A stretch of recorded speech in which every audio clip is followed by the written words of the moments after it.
Greetings, dear people, and welcome to the History of Things channel, where we explore the stories behind the ubiquitous things around us. Today, we're going to talk about the history of the window. The window is a strange space that both links and separates our homes and the outside world. Over the centuries, windows have been used for various purposes, such as defending ourselves, expressing our status, providing health, light, and air, and giving us a bit of a view. However, have you ever wondered how did windows come to be, and how did they change over time? Without further ado, let us begin.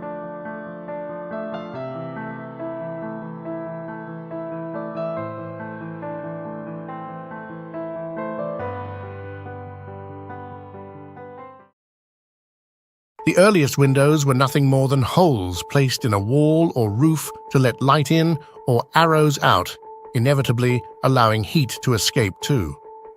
The role of the window evolved over the centuries in line with human needs.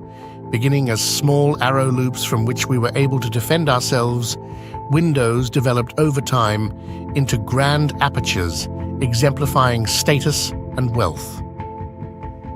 The use of glass for architectural purposes began at the end of the 1st century AD, when the Romans discovered that adding manganese oxide to the mixture made clear glass, albeit with poor optics.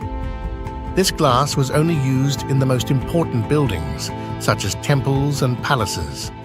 Glass remained a precious commodity for centuries, with many dwellings simply covering their windows with wood, furs, or other materials as opposed to using glass panes. Even after glass became more widely used, it was generally of a poor optical grade, often distorted and colored. From the Middle Ages, most people only encountered glass by way of the awe-inspiring and status-conferring windows found within churches and cathedrals.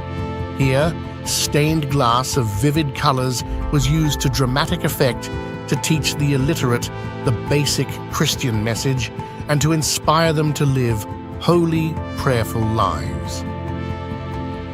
Stained glass windows in all their grandeur were often used to depict and affirm the social order and hierarchical society. A window originating from the 1450s in Gloucester Cathedral shows shields of nobility and layers of social hierarchy from the saints right through to the illiterate peasantry, just in case anyone was in any doubt about the natural order of things.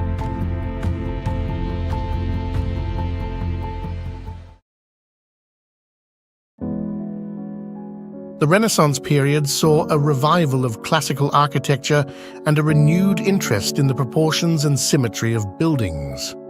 Windows became larger and more regular, often arranged in rows or grids. The invention of the printing press and the spread of literacy also reduced the need for windows to convey religious messages.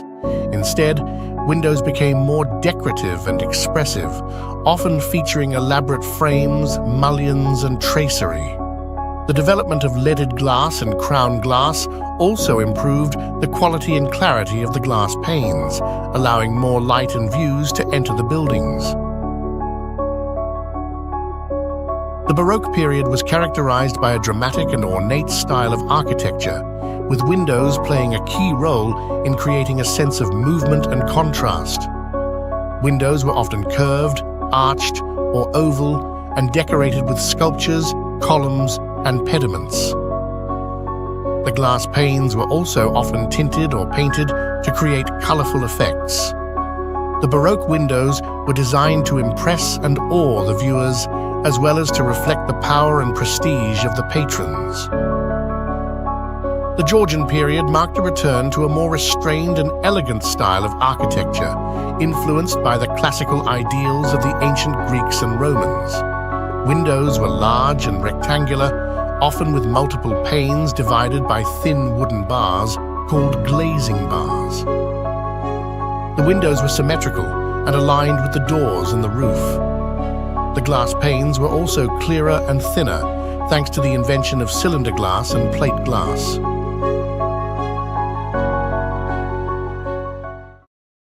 The Victorian period was a time of rapid industrialization and urbanization, which brought about many social and environmental changes.